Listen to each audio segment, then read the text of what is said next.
नमस्कार, मी रत्नमाला. स्वागत आहे तुमचे माझ्या आजच्या एका नवीन व्हिडिओमध्ये. व्हिडिओ सुरुवातीपासून शेवटपर्यंत नक्की बघा. चॅनलला नवीन असाल तर सबस्क्राईब करा. आजच्या थंबनेलवरून तुम्ही विचार केला असेल की कुठले सोने घरी आले आहे. शेतातून गहू घरी आलेला आहे आणि ट्रॅक्टरमधून गहू खाली उतरवण्याचे काम आता सुरू झालेले आहे. शेतकऱ्याने पिकवलेलं पीकच म्हणजे खरे सोने असते.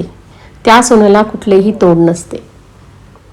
शेतकऱ्याने घाम गाळून केलेले कष्ट करून आलेले पीक म्हणजेच खरे सोने.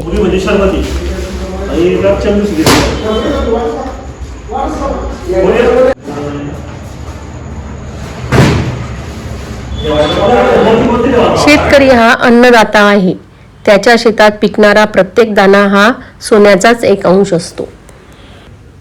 हे बघा, हे नवीन ट्रॅक्टर आता घेतलेले आहे. म्हणजेच आमचे जे गावावरचे दीर आहे त्यांनी हे ट्रॅक्टर आता नवीनच घेतलेले आहे आणि त्या ट्रॅक्टरमधूनच गहू घरी आणण्यात आलेला आहे.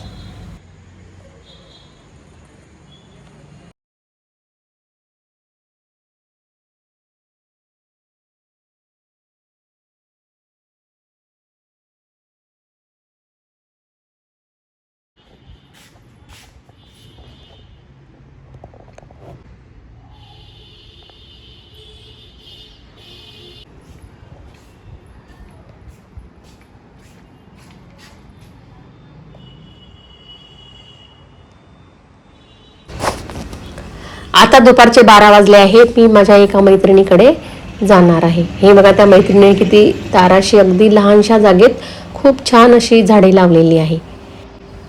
जवळजवळ बऱ्याचशा प्रकारची रोपे आणि फुलझाडे या जागेमध्ये लावलेली आहेत.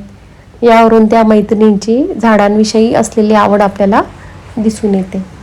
आणि त्या मैत्रिणीकडे 2 पोपट आणलेले आहेत आणि त्यांचे नाव राम आणि सीता असे ठेवले आहे.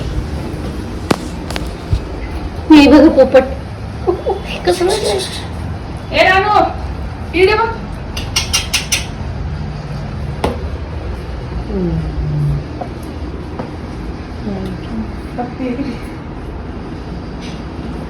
नाव ठेवले गेले वाटतं त्यांची. रामसिया.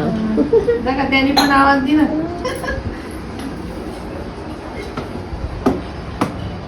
पिलू आहेत का ते अजून का नाही?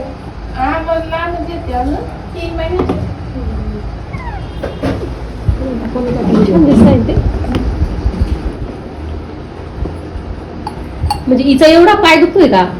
त्याचा ना इथं परत पडला तो पायावर. हे बघा, मी फ्लिपकार्टवरून शॉपिंग केलेली ते तुम्हाला दाखवते. मी आज काय आणलेलं आहे ते, म्हणजे मी काय मागवलेलं आहे ते तुम्हाला दाखवते. हा बघा, मी माईक मागवलेला आहे जेनेरिओचा, तुम्हाला दाखवते मी.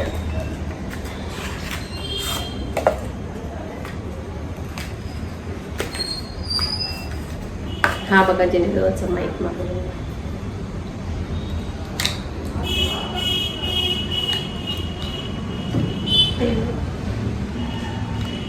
आयफोनचं कनेक्टर वेगळं आहे. आयफोनचं कनेक्टर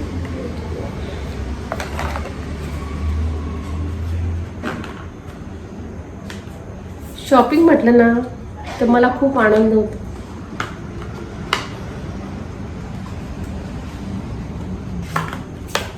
हे बघा, ही वायर आहे, चार्जिंगची वायर.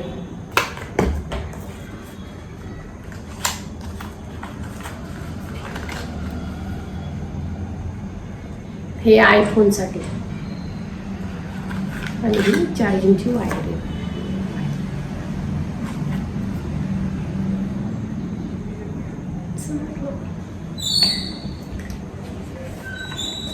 आता हे बाजूला ठेवू आणि दुसरं पार्सल मी आता ओपन करणार आहे.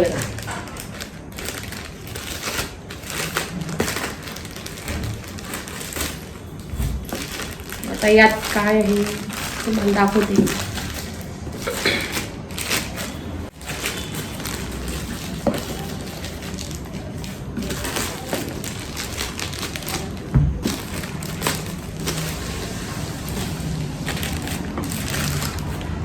हे मागवले वॉशिंग मशीनचे पाय. आमच्या वॉशिंग मशीनचे पाय थोडे लहान आहे, त्याच्यामुळे त्याच्या खाली सगळे धुणं भांड्याचं पाणी जाऊन खूपच घाण होतं. त्यामुळे मी हे पाय मागवलेले. हे बघा पाय, वॉशिंग मशीनचे 4 पाय. आधीच्या वॉशिंग मशीनला आमचं स्टँड होतं, ते स्टँड आमचं औरंगाबादला राहिलं, म्हणजे संभाजीनगरला राहिलं. आता मी हे पाय मागवलेले.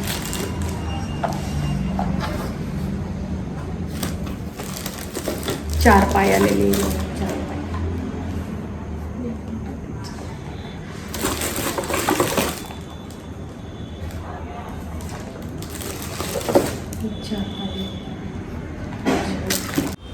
हे बघा या पद्धतीने बसवलेले पाय.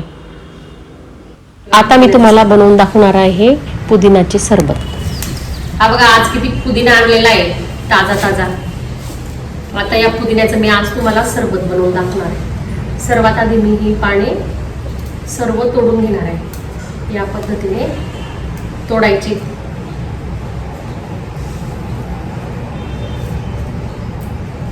हे बघा मी आता कोवळी पाने तोडून घेणार आहे. सरबत करताना कोवळी पाने घ्यायची, म्हणजे सरबताला हिरवा रंग येतो. अगदी हिरवागार असा रंग येतो जर पुदिन्याची पाने कोवळी असेल तर. हे बघा आता मी सर्व कोवळी पाने तोडून घेणार आहे.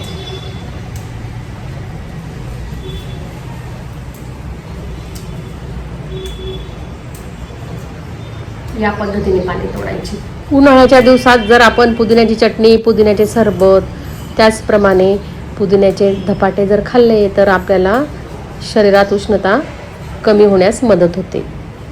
म्हणून आपण नेहमी ऋतूप्रमाणेच फळे आणि भाजीपाला खाल्ला पाहिजे, जेणेकरून आपल्या शरीराला भरपूर पाणी मिळेल आणि आपले शरीर थंड राहील. केव्हाही सरबत करताना ही जाड देठ घ्यायची नाही.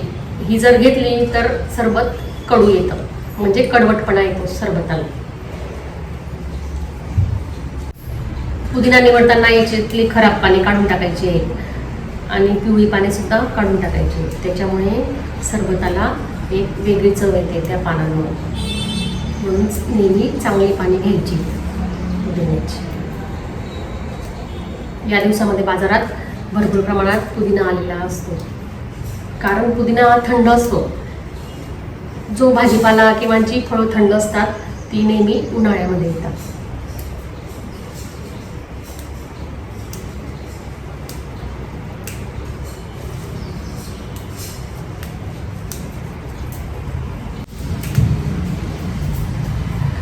हे बघा आता पुदिना निवडून झालेला आहे माझा. बघा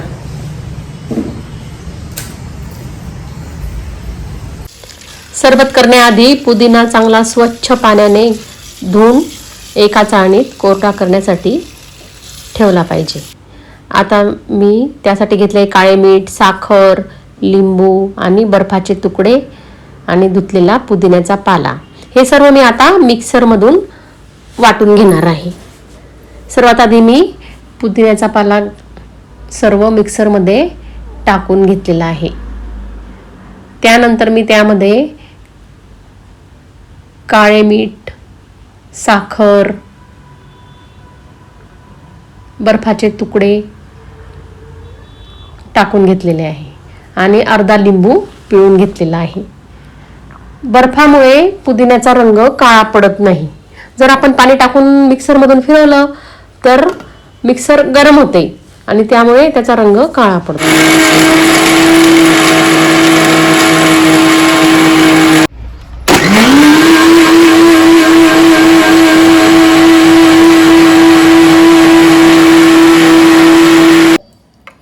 हा रस मी आता एका गाळणीने गाळून घेणार आहे आणि उरलेला चोथा मी पुदिन्याच्या चटणीमध्ये वापरून घेणार आहे. हे बघा आपला सगळा रस आता गाळून झालेला आहे. हा मी आता पेल्यांमध्ये टाकून घेणार आहे, म्हणजे पेल्यात सरबत भरून घेणार आहे. तुम्हाला यात जर साखर टाकायची नसेल तर तुम्ही गूळ सुद्धा टाकू शकतात. कसे वाटले तुम्हाला हे पुदिन्याचे सरबत? तुम्ही सुद्धा ते एकदा नक्कीच ट्राय करून बघा. कसा वाटला तुम्हाला आजचा व्हिडिओ मला कमेंटमध्ये कळवा. माझा हा व्हिडिओ तुम्हाला आवडला असेल तर माझे चॅनल लाईक करा, शेअर करा आणि सबस्क्राईब करा आणि तुमच्या मित्रमैत्रिणींना सांगायला विसरू नका. धन्यवाद.